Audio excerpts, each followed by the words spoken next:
ako po si Mayra Karingal po, taga Balite, Nauhan, Oriental Mindoro po. Ako po ay ang trabaho ko po ay para nagmamonitor po ako ng mga feeding, ng mga malnourished dito po sa amin sa Katutubo, Barangay Balite. Ang malnourished po dito sa amin sa Barangay Balite po ay yung madami po.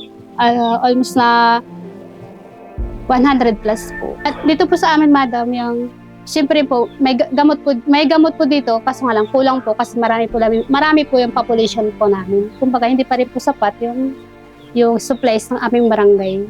Parang gayon po. Dito po talaga sa amin po may talagang nalulungkot po ako kasi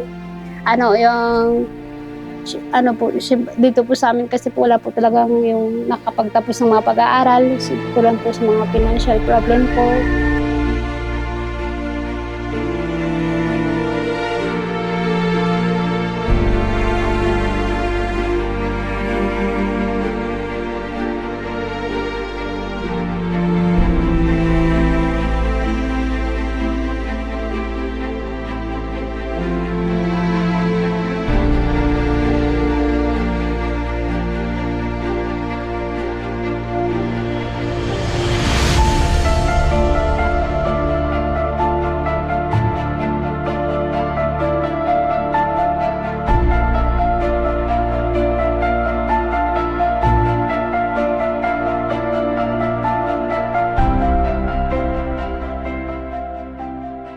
Nagpapasalamat po ako na nakarating po kayo dito. Sana po, hindi lang po ito yung time.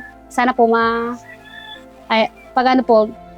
makapagbisita din po ulit kayo dito sa aming barangay.